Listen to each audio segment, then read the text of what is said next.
성령님과의 사귐 세 번째 시간입니다. 로마서 8장 28절 우리가 본문으로 하나님의 말씀 살펴볼 텐데, 오늘은 성령님과 인도에 대한 주제로 말씀을 나누겠습니다. 로마서 8장 14절에 보면 이런 말씀이 있습니다. 무릇 하나님의 영으로 인도함을 받는 사람은 하나님의 아들이라 라고 말씀하고 있습니다. 네, 하나님의 아들은 어떤 사람이라고요? 하나님의 영으로 인도함을 받는 사람이라고 말씀하고 있습니다. 그래서 오늘 함께 읽은 28절 이 본문은 로마서 8장에 있어서 성령께서 우리 구원 가운데 이루시는 그 사역의 연장선상에 있는 본문입니다. 성령님은 우리를 위해서 무엇을 하시는가? 8장에 보면은 우리를 고난 가운데 인내하게 하시고 소망을 바라보게 하시는 분이십니다. 그리고 또한 우리가 기도할 수 없을 때에 우리를 위해서 친히 탄식을 일으키시면서 우리가 정말 마음이 무너질 때에 무엇을 위해서 기도해야 될지 모를 때에 성령께서 우리를 대신해서 기도해 주기도 하시고 우리에게 기도할 수 있도록 또 독려하시고 우리를 이끌어 주시는 하나님이십니다. 28절을 다시 한번 볼게요. 우리가 알거니와 하나님을 사랑하는 자 곧 그의 뜻대로 부르심을 입은 자들에게는 모든 것이 합력하여 선을 이루느니라 말씀하고 있습니다. 모든 것이 합력하여 선을 이룬대요. 여기서 모든 것을 합력해서 선을 이루게 하시는 역사를 성령께서 끌어가시는데, 그 모든 것을 합력해서 이끄시는 그 대상이 누군가 이 세상에 살아가는 모든 사람을 그렇게 하시는 것이 아니라 오직 예수님의 보혈로 거듭난 하나님의 자녀들만을 하나님께서 책임지시고 그렇게 이끌어 가신다는 것입니다. 여기서 모든 것은 그럼 어떤 영역일까? 종교개혁자인 존 칼빈은 여기서 말하는 모든 것을 이것은 실현 한 가지만을 이야기하는 것이다, 그렇게 해석을 했습니다. 근데 아무리 유명한 사람이라 그래서 그 해석이 다 100% 맞는 것은 아니고요. 오히려 그 이후에 이제 더 확실시되는 더 유력한 그런 해석으로는 이것은 실현만 해당되는 그런 말씀이 아니라 말 그대로 모든 것, 우리의 삶 가운데 일어나는 모든 일들을 합력해서 선을 이루게 하신다는 말씀입니다. 그것은 우리가 당하는 환난이나 시련, 그리고 실패, 좌절, 그리고 우리 육체에 드는 질병, 또 기쁜 일까지 모든 우리의 희노애락을 다 조합을 맞추셔가지고 결국 하나님이 원하시는 가장 선한 방향으로 성령님께서 그렇게 이끌어 주신다는 것입니다. 우리에게 가장 큰 위로가 있는데 그 위로가 무엇인가, 제가 말씀 한 구절 읽어드리겠습니다. 요한복음 10장에 있는 말씀인데, 요한복음 10장 28절에서 29절 제가 읽어드리겠습니다. 예수님의 말씀입니다. 내가 그들에게 영생을 주노니 영원히 멸망하지 아니할 것이요 또 그들을 내 손에서 빼앗을 자가 없느니라. 그들을 주신 내 아버지는 만물보다 크심에 아무도 아버지 손에서 빼앗을 수 없느니라 라고 말씀하고 있어요. 그러니까 예수 믿는 사람들을 아버지께서 예수님에게 주셨다라는 것입니다. 근데 예수님이 받은 그 양떼들, 예수님은 선한 목자시거든요. 우리의 선한 목자인데 그 양떼를 자신의 손에서 아무도 빼앗을 자가 없대요. 우리의 목자 되시는 예수님께서 우리를 절대 기필코 우리의 구원을 이루어내시고 빼앗기지 않겠다라는 약속을 주고 계신 것입니다. 그분이, 예수님께서 우리의 선한 목자가 되신다라는 표현 속에는 그분이 우리를 양으로 여기시고 우리를 이끌어 가신다라는 표현이 거기에 담겨 있는 것이거든요. 그런데 예수님께서 우리를 인도하는 방식이 무엇인가? 바로 보혜사 성령님을 통해서 우리를 인도해 가시는 것입니다. 그래서 이제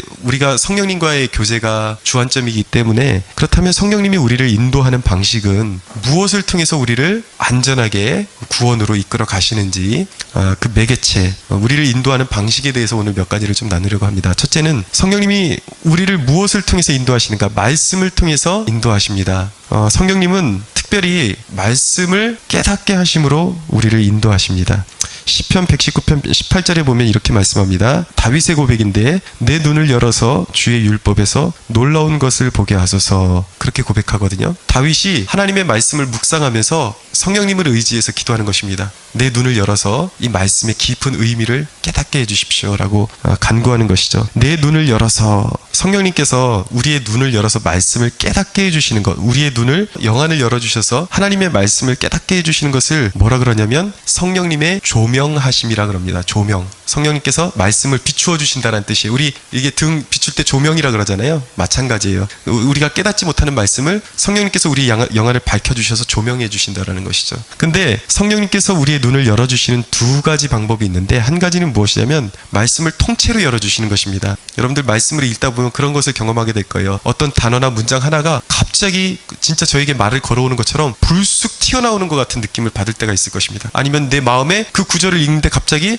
어떤 감동이 쫙 이렇게 몰려오는 그런 감동이 있을 거예요. 그것이 그냥 내 느낌이 이렇게 전율하는 것이 아니라 성령님께서 내 안에서 역사하시면서 그 말씀을 나에게 주시는 그 과정이거든요. 우리가 그런 것을 좀 잘 이제 깨닫고 인지하고 있어야 말씀을 읽을 때에 평상시에는 내가 잘 말씀에 대해서 몰랐는데 이상하게 이 말씀 듣는데 꼭 나에게 누군가가 이렇게 아무개야 그러면서 나에게 이렇게 하시는 말씀 같고 그렇다는 것이요.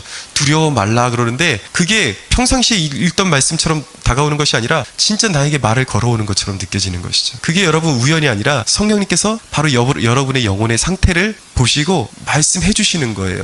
두 번째는 첫 번째는 말씀을 통째로 열어주신다 그랬죠? 두 번째는 연구 과정을 통해서 열어주십니다. 오늘 여기 다윗의 고백 속에서 내 눈을 열어서 라고 고백하고 있죠. 주의 율법에서 놀라운 것을 보게 하소서.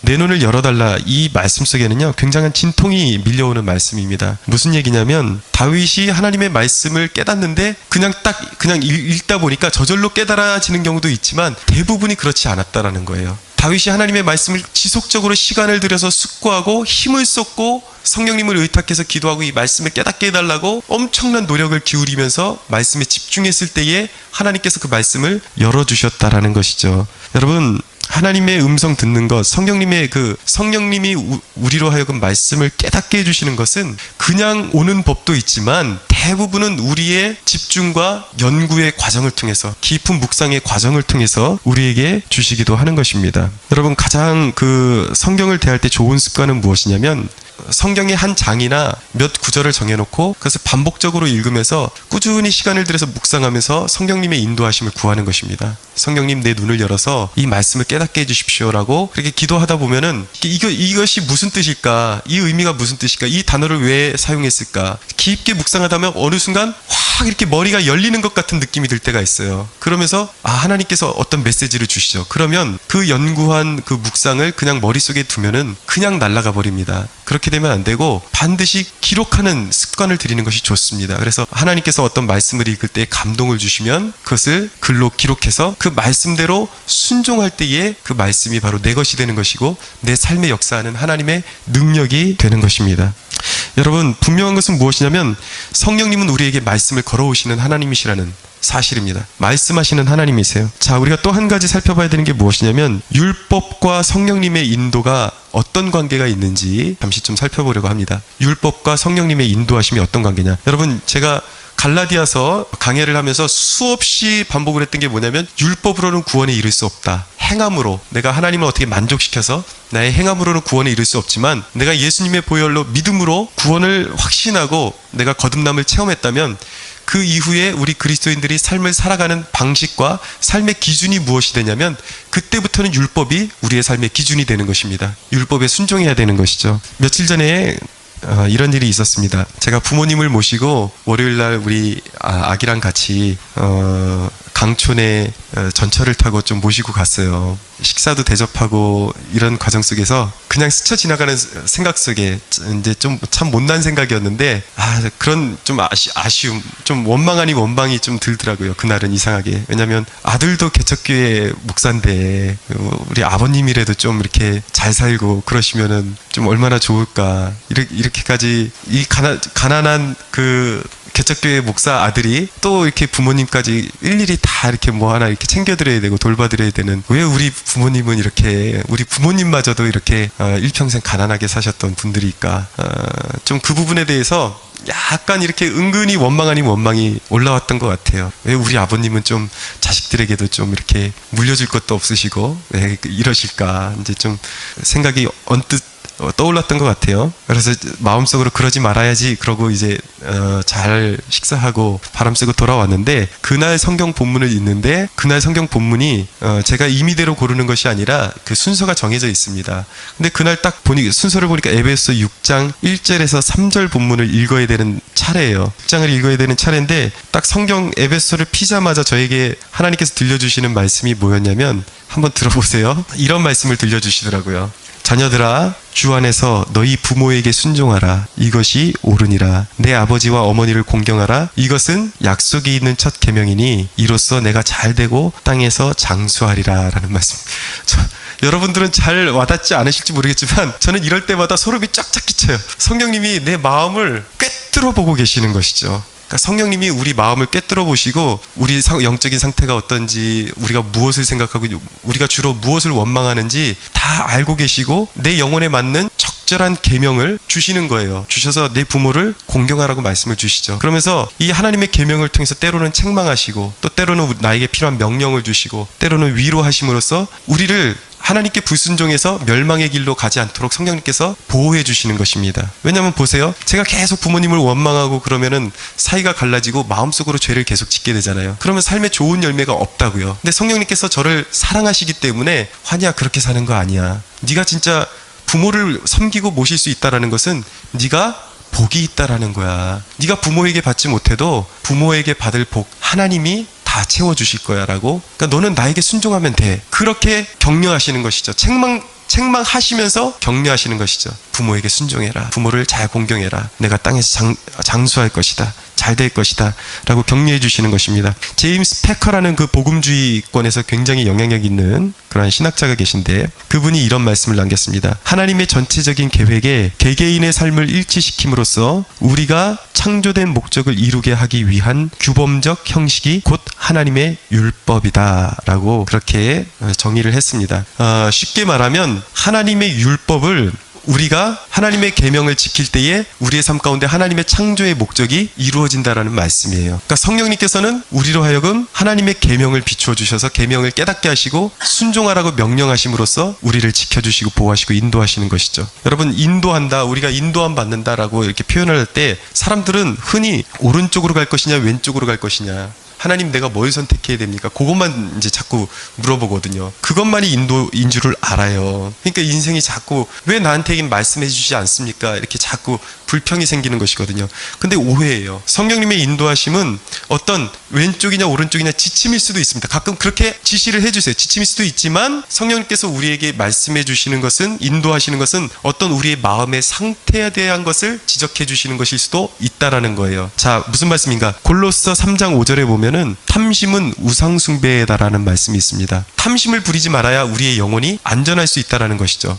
근데 보세요. 구약 성경에 보면 삼손이라는 인물이 있습니다. 아주 유명하죠. 그 성경책에서 나오는 인물 중에 가장 힘이 세고 아주 능력 있는 이스라엘의 사사였는데 그 삼손은 나실인이었습니다. 구약 성경 속에서 나실인은 무엇을 말하냐면 구별된 사람을 말하는 거예요. 그 사람들은 포도주도 마시면 안 되고 시체도 만지면 안 되고 자기를 구별해서 깨끗하게 해야 되는 그러한, 머리도 삭도를 대면 안 된다. 머리도 이렇게 이렇게 칼을 대서 자르면 안 되는, 아주 그냥 하나님 앞에만 전적으로 헌신해야 되는 사람이죠. 근데 이 삼손이 마음속에 있는 정욕을 제어하지 못하니까 어떤 지경까지 가게 되냐면 창녀를 사랑하고 창녀와 사귐을 갖게 되는 그러한 지경까지 가게 됩니다. 자, 무슨 말씀을 드리고 싶은 것이냐면 잘못된 마음의 상태를 방치하게 되면 어떻게 되는가? 그 마음을 따라서 우리의 육체까지 함께 동요하게 되는 거예요. 우리의 육체가 잘못된 곳으로 인도받는 것이죠. 그렇죠? 삼손이 하나님의 말씀을 따라서, 계명을 따라서 자기 마음을 통제했어야지 그런 곳에 가지 않을 수 있었는데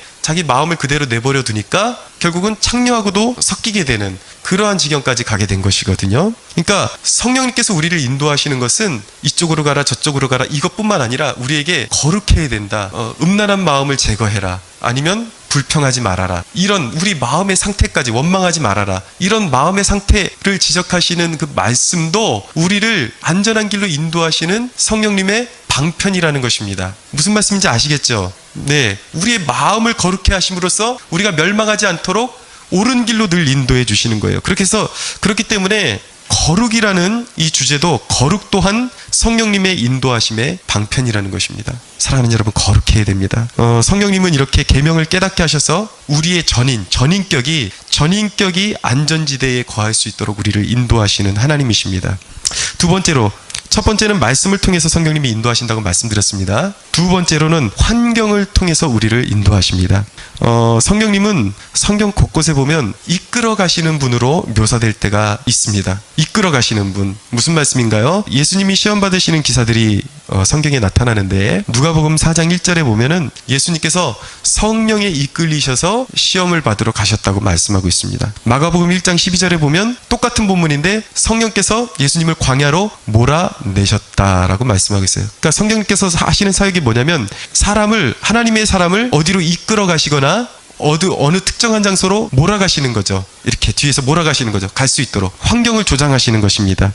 성령님은 어떤 특수한 상황에 의해서 우리가 자극받게 하시고 그리고 이동하게 하시고 하나님의 선한 뜻을 성취해 가시는 하나님이십니다. 성령님은 전지하세요. 능치 못함이 없으시고 모르는 것이 없으십니다. 모든 것을 아시고 그분을 일컬어서 성경은 지혜의 영이라고 말씀합니다. 그렇기 때문에 성령님께서는 모든 상황을 간파하시고 우리의 영혼에게 가장 이득이 되는 길로, 가장 좋은 길로 우리를 인도하시는 하나님이신 줄로 믿어야 하는 것입니다. 여러분, 한 가지 제가 구체적인 예증을 드리겠습니다. 에스더서에 보면은 대표적인 등장인물이 누구냐면 모르드게와 에스더 두 인물이 나타납니다. 이 두 인물은 바벨론 포로 시기에 잡혀온 유다의 백성들이었어요. 에스더 같은 경우는 포로로 잡혀온 유다 백성의 후손이라고 볼 수가 있겠죠. 그런데 이 모르드게와 에스더는 사촌지간이었습니다. 그런데 나이 갭이 굉장히 커서 모르드게가 에스더를 이제 딸로 삼아서 잘 이제 양육해주고 길러주었던 것입니다. 근데 시대가 그 당시 시대가 어느 시대였냐면 페르시아 시대였어요. 당시 왕이 아하수에로 왕이 통치하는 시대였습니다. 근데 그 당시에 이 모르드게와 에스더를 대적하는 그런 악한 인물이 한 사람이 있었는데 그 사람의 이름이 무엇이냐면 바로 하만이었습니다. 근데 이 하만이 모르드게를 미워하고 모르드게에게 악감을 가지게 되면서 하만이 당시에 이제 그 페르시아 제국에서 굉장히 높은 자리까지 올랐거든요. 그래서 자기 직위를 이용해서 온 도시에 있는 이스라엘 백성들을 살육하기 위해서 왕을 설득을 합니다. 그래서 왕의 허가를 받고 온 도시에 있는 이스라엘 백성들을 다 살육하기로 날짜를 이미 정했어요. 그런 상황이에요. 그래서 이제 이스라엘 백성들이 약자로서 꼼짝없이 당할 수밖에 없는 상황 가운데 이제 이야기의 배경이 그렇게 이제 진행이 되는 것입니다. 그런데 하나님이 이 이스라엘 백성들을 구원하시는데 두 가지 구원의 계획을 실행하십니다. 어떤 구원 계획을 실행하시냐면 먼저 한 가지는 무엇이냐면 그 당시에 아하수에로 왕의 원래 왕후가 폐위가 돼요. 어떤 에피소드가 있어서 폐위가 되는데 그 폐위가 된 그 왕후의 자리에 에스더를 하나님께서 이끌어서 그 자리에 앉히시는 거예요. 특별한 목적을 가지시고. 근데 여기서도 에스더서 2장 8절에 보면 에스더가 왕궁으로 들어가는데 뭐라고 말씀을 하고 있냐면 에스더도 왕궁으로 이끌려 가서라고 말씀하고 있습니다. 이끌려 갔다. 제가 말씀드렸죠. 아까 성령님은 이끌어 가시는 분이라고 말씀드렸잖아요. 그러니까 사람들이 와서 에스더를 끌어갔지만 이 말씀의 배후에는 그 사람들, 끌어가는 사람들 배후에 누군가가 역사하고 계시다라는 사실을 보여주는 것이죠. 보이지 않는 손이 있다라는 것입니다. 그분이 누구신가? 성령님이라는 사실이에요. 왕궁으로 끌려가지만 그 배후에 성령 하나님께서 역사하고 계시다라는 것이죠. 자, 그게 이제 첫 번째 하나님의 구원 계획의 실행의 방법이었습니다. 두 번째는 모르드게를 하나님께서 높이시는 것이었습니다. 이 페르시아 제국에서 이제 모르드게가 어떤 사건을 겪게 되냐면 그 당시에 내시인 빅단과 데레스라는 이 악인들이 왕을 암살하려는 계획을 우연하게 듣게 됩니다. 그래서 모르드게가 그것을 고발을 해요. 그래서 왕이 암살당하는 것을 막아주었습니다. 그러면 큰 포상이 있어야 되잖아요. 그런데 그것을 막아주었던 당시에는 왕이 그것을 망각해버렸어요. 잃어버렸어요. 아무런 포상을 받지 못했어요. 왕의 목숨을 살려줬는데 아무런 포상을 받지 못했다라는 것입니다. 굉장히 섭섭하죠. 근데 이것까지도 하나님의 계획 가운데 있었다라는 거예요. 왕이 그것을 의식하지 못하게 하나님께서 그 마음을 이끌어 주셨다라는 것이죠. 그래서 사람의 눈에 보기에는 굉장히 섭섭한 상황이 일어났습니다.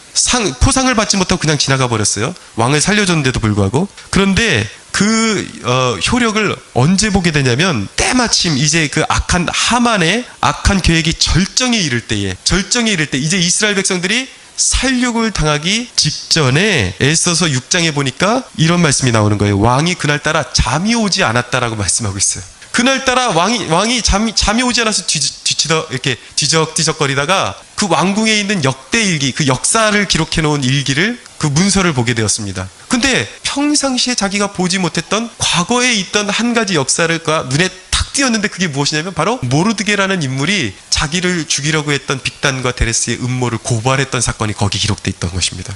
그 사람들을 불러다 물어보는 거예요. 모르드게가 나를 살려줬는데 모르드게에게 어떤 포상을 해주었느냐? 신하들이 대답하는 거죠. 아무것도 해준 것이 없습니다. 그러니까 왕이 어쩔 줄을 몰라 하는 거예요. 아니 내 목숨을 살려줬는데 이런 진짜 영웅 중에 영웅 같은 이런 사람이 정말 신하 중에 신하인데 어떻게 이렇게 충성된 신하에게 포상을 안 해줄 수가 있느냐? 그래서 마침 그 이스라엘 백성들이 다 도륙당하기 직전에 이 아하수에로 왕이 모르드게를 나라에서 자기 다음으로 높여주는 것입니다. 왕 버금으로 높여주는 거예요. 그러니까 하나님이 이스라엘 백성들을 구원하시기 위해서 보류하셨던 것이죠. 포상을 미리 받았더라면 정말 그 포상이 필요한 때에 그것을 쓰지를 못하는 것입니다. 근데 하나님께서 왕의 마음까지도 주장하시고 그래서 기다리게 하셨던 것이죠. 아주 적시에 왕이 잠이 오지 않게 하셔서 그 책을 펴보게 하시고 그 사실을 알게 하신 것입니다. 그것을 이스라엘 백성들의 구원의 통로로 하나님께서 사용하시는 것이죠. 또 한 가지 사건은 에스더가 이제 그 자기 민족이 이렇게 지금 죽음의 위기 앞에 저 하만이라는 악한 대적이 음모를 꾸미고 왕을 설득해서 우리 민족을 다 죽이려고 합니다라고 이제 왕에게 살려달라고 우리 민족을 살려달라고 설득하기 위해서 왕을 만나야 되는데 당시의 제도가 어떻게 돼 있었냐면 왕이 부르지 않았는데 함부로 왕이 있는 그 궁에 들어가서 왕이 있는 장소에 들어가게 되면은 어떤 일이 벌어졌냐면 사형을 당할 수가 있었습니다. 왜냐하면 당시에는 이제 왕을 암살하려는 그러한 무리들이 있었기 때문에 왕이 부르지 않았는데 함부로 왕 앞에 나타나거나 나타났는데 특별히 왕이 손에 귤을 들고 있잖아요. 왕이 들고 있는 것을 귤라 그러거든요. 지팡이 같은 거. 그것을 내밀어서 허락하지 않으면 그 사람은 그 자리에서 사형을 당하게 되어 있습니다. 그런데 에스더가 간절한 마음으로 3일을 금식하고 왕이 오라고 하지도 않았는데 그냥 나갔단 말이에요. 근데 왕이 그날따라 에스더가 성경의 표현에 의하면 그날따라 왕이 에스더를 보는데 천하에 그렇게 아름다운 여인이 없는 거예요. 너무 아름다우니까 귤을 그 자리에서 탁 내밀어 줍니다. 그래서 너의 소원이 무엇이냐? 에스더가 이제 자기 백성이 당하고 있는 그 어려움들을 다 이야기를 하죠. 그래서 결국은 그런 사건들을 통해서 성령님께서 그 배후에 역사하시면서 유다 백성들이 큰 구원을 이룰 수 있는, 큰 구원을 받을 수 있는 기회를 제공해 주셨다라는 것입니다. 여러분, 성령님은 사람의 마음까지 다스리십니다. 사람의 마음까지 다스리시고 심지어는 악한 것들, 악한 자들의 꾀와 권력까지도 허용하시고 다스리시면서 어떤 상황을 통제하시고 조절하셔서 큰 구원을 이루어내시는 분이 바로 성령 하나님이십니다. 할렐루야. 이것을 뭐라 그러냐면 이런 죽음의 위협, 정말 살육당하고 도륙당할 수 있는 이 위협 가운데서 모든 것이 다 어그러져서 상황이 돌아가는 것 같지만 성령님께서 상황을 통제하시고 사람의 마음까지도 움직이시고 결국 구원을 이루어내시는, 이것을 뭐라 그러냐면 모든 것이 합력하여 선을 이룬다라고 말씀하는 것입니다. 사랑하는 여러분, 저와 여러분의 삶 가운데 성령님께서 이렇게 역사하시고 이렇게 이끌어가고 계심을 믿어야 하는 것입니다. 여러분, 그런데 우리가 자주 저지르는 실수가 있거든요. 무엇이냐면 상황이 무조건 일치하면 이건 하나님의 뜻이다라고 무조건 그렇게 갖다 붙이는 위험성이 있습니다. 그래서 몇 가지를 점검하셔야 돼요. 아무리 상황이 우연처럼 일치가 되고 막 그래도 이걸 무조건 하나님의 뜻이야 라고 그렇게 함부로 말해서는 안 되고 상황이 돌아가는 것을 좀 더 지켜봐야 됩니다. 하나님의 인도의 조건은 무엇이냐면 하나님의 성품과 일치가 되어야 한다는 것입니다. 자, 무슨 말씀인가? 하나님의 성품 한 가지는 무엇입니까? 그분의 성품은 거룩하다라는 것이거든요. 그런데 책 중에 파인애플 스토리라는 책이 있습니다. 그 책이 보면은 재밌는 에피소드가 나오는데 이제 실제 이야기들을 기록한 거예요. 해외 그 아프리카 쪽에 있는 원주민들이 파인애플을 자꾸 훔쳐가는 거예요. 근데 그들이 훔쳐간 물건을 얻어놓고 고백하는 게 무엇이냐면 하나님이 우리를 축복하셔서 이렇게 파인애플과 이렇게 좋은 물건들이 우리에게 많이 생겼다라고 그렇게 철도 없이 그렇게 고백하는 거예요. 다 도둑질해놓고 많이만 생기면 이것이 하나님이 준 것이다 라고 그렇게 얘기하는 것이죠. 그런데 하나님의 인도하심이라는 것, 성령님의 인도하심이라는 것은 결코 하나님의 거룩한 성품 안에서 이루어져야 한다는 거예요. 아무리 내가 우연처럼 내게 많은 것들이 주어지고 좋은 것들이 손에 잡힌다고 할지라도 이것이 과연 이게 정말 하나님의 축복인가? 이것을 알려면 그 안에는 거짓이 없어야 된다는 거예요. 도둑질, 거짓말하고 속이고 이래놓고서 모든 상황이 하나님이 인도하셨다, 이렇게 이야기하는 것은 잘못된 것이라는 것입니다. 두 번째로, 하나님의 그 성품은 어떤 성품인가? 신실하세요. 하나님 자신이 충성스러우십니다. 우리의 구원을 이루어 가시는 데 있어서 하나님 자신이 충성스러우십니다. 사람들을 이렇게 지도하다 보니까 어떤 상황이 벌어지냐면 그런 상황이 종종 벌어집니다. 예를 들어서 누군가가 우리 교회에서 하나님이 그런 마음을 주셨습니다. 그래서 우리 캠퍼스 성막교에서 제가 2년을 섬기겠습니다. 아무것도 안 하고 정말 2년을 여기에 올인하겠습니다. 그러고 와요. 하나님이 말씀하셨대요. 그러고 나서 한 달도 못 가서, 정말 한 달도 못 가서 하는 말이 뭐냐면 하나님이 길을 열어주셨는데 너무 좋은 일자리가 났다라는 거예요. 거기 가면 자기 어떤 스펙을 쌓는데도 굉장히 도움이 되고 또 이렇게 이제 월급도 받을 수 있고 자기에게 너무 좋은 조건이라는 거예요. 이건 정말 하나님이 열어주신 길이라는 것이죠.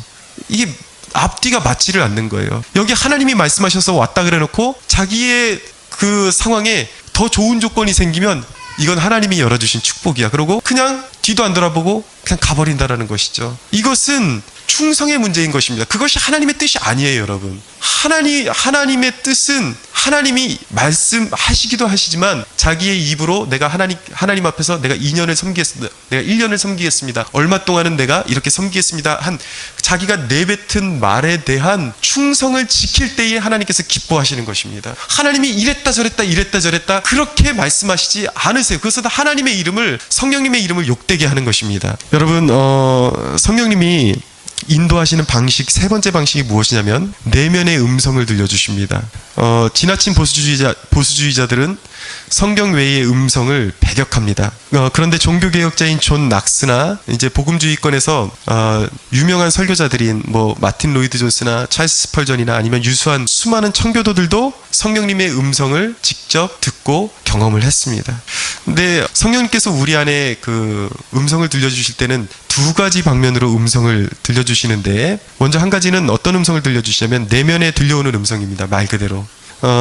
사도행전 8장 29절에 보면 이런 말씀이 있습니다. 성령이 빌립더러 이르시되 이 수레로 가까이 나아가라. 이제 에티오피아 내시인 간다게가 이제 수레를 타고 지나가고 있었는데 성령님께서 빌립의 마음속에 그 수레 가까이 가라고 명령을 내리시는 거예요. 왜냐하면 전도하라고. 성령님께서 내면에 그렇게 말씀을 하신다라는 것이죠. 성령이 말씀하실 때는 우리의 심령 가운데 깊은 내면의 울림이 있습니다. 그런데 이제 영성훈련을 오랫동안 훈련하면서 성령님의 음성에 귀를 기울였던 그런 영성학자들이나 이런 분들의 이야기를 들어보면은 대부분 동일하게 그 고백하시는 말씀이 무엇이냐면, 성령님께서 말씀하실 때는 길게 문장으로 말씀하시기보다는 짧은 단어로 말씀하실 때가 참 많다라는 것이죠. 그래서 절대화시킬 수는 없는데 대부분 그렇다라는 것입니다. 제 경험에 있어서도 성령님께서 말씀하실 때는 어떤 마음속에 큰 울림을 주시는데 말씀을 길게 하지 않으세요. 어떤 짧은 단어를 가지고 내면에서 계속 이렇게 크게 깊게 울려주실 때가 있습니다. 일전에 제 마음이 개척을 하고 마음이 많이 이제 무너져 있던 시절이 있었는데, 길거리에서 하나님 앞에서 제가 한숨을 쉬면서 도와달라고 그렇게 기도했던 적이 있거든요. 근데 정말 그 횡단보도 앞에 서 있는데 정말 제 내면에 어디선가 제 귀 속이 아니라 이 내면에서 깊은 울림 속에서 누군가가 말씀하시는 거예요. 뭐라고 말씀하시는가? 너는 나를 믿으라 라고 말씀하시는 거예요. 근데 성령님이 말씀하시면 어디서 귀로 들려오는 것 같진 않은데 어디 깊은 음성이 들려오면서 갑자기 눈물이 왈칵 쏟아지고 깊은 감동이 있습니다.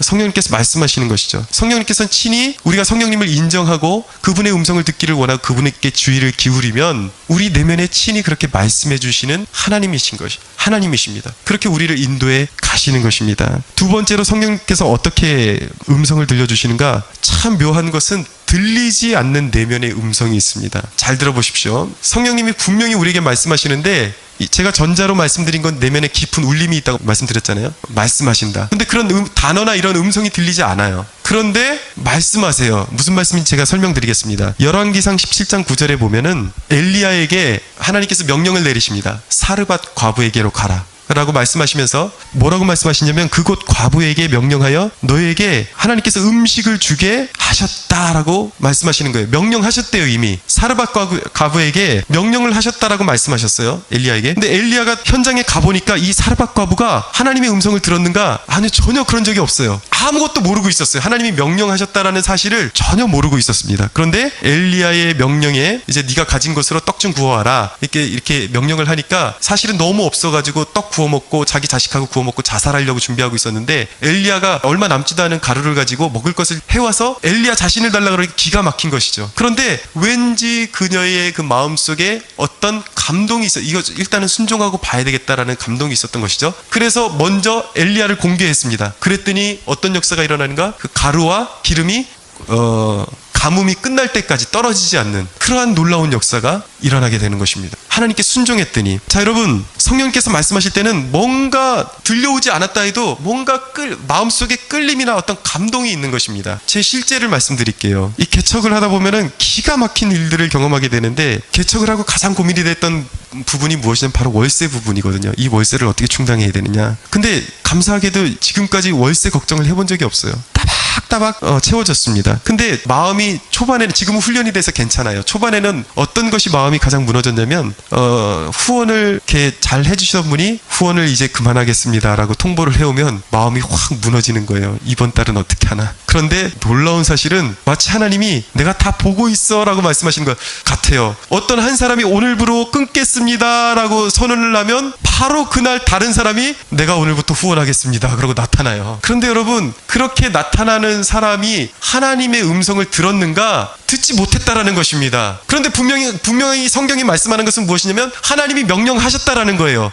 이 얘기는 무엇인가? 내면에 하나님의 음성이 들리지 않아도 하나님이 명령을 내리실 수 있고 성령님께서 말씀하실 수 있다라는 것이죠. 여러분, 하나님께서 어떤 마음을 주실 때에 그것이 죄되는 일이 아니라 선한 일과 교회에 어떤 유익을 끼치는 일이라면 순종하십시오. 그럼 거의 성령님의 음성이 맞습니다. 성령님은 내면의 음성을 통해서 낙심한 영혼을 일으키시고 하나님의 사역에 동참하게 유도하십니다. 이제 우리가 말씀을 정리하면서 성령님께서 우리의 인생을 이제 끝까지 인도해 가시는데, 성령님께서 우리에게 성령님의 인도하심에 협력을 요구하세요. 우리가 성령님께 어떤 협력을 올려드릴 때에, 같이 협력할 때에 성령님께서 우리 안에서 이루시는 역사들이 온전케 되는 것입니다. 이 온전케 된다는 말이 좀 어폐가 있는데, 성령님께서 능력이 없으시다는 말이 아니에요. 성령님께서 자신의 일하심에 우리가 함께 협력하도록 그렇게 하나님께서 법칙을 정하셨다라는 거예요. 우리가 어떤 협력을 해야 되는가? 성령님과 함께 할 때에 우리 안에 하나님의 역사하심이, 하나님의 뜻이 온전히 이루어지는가? 첫째는 조언자를 활용할 줄 알아야 하는 것입니다. 조언자를 활용하라. 성령님께서 우리에게 음성을 들려주십니다. 그리고 환경이 역사해요. 환경이 뭔가 이끌어가는 것 같아요. 근데 환경이 허락한다 그래서 막 움직이면 안 되는 것입니다. 성령님의 음성으로 들려지는 음성이 있다 할지라도 우리도 실수할 수 있다라는 것을 인정해야 되는 거예요. 잘못 들을 수도 있어요. 그렇기 때문에 좀 더 신중해야 되는 것입니다. 그래서 성경을 통한 이 상황이 정말 하나님이 원하시는 상황인지 성경을 통해서 좀 더 묵상하고 상황을 해석하는 것이 필요합니다. 그리고 좀 더 지켜보고 환경이 정말 내 내면에 울려 퍼진 그 음성대로 이끌어 가시는 그런 역사가 있는지를 주목해야 하는 것입니다. 여러분, 성령님은 직접적으로도 말씀하시지만 우리에게 어떤 계획을 확증하실 때에 성령님은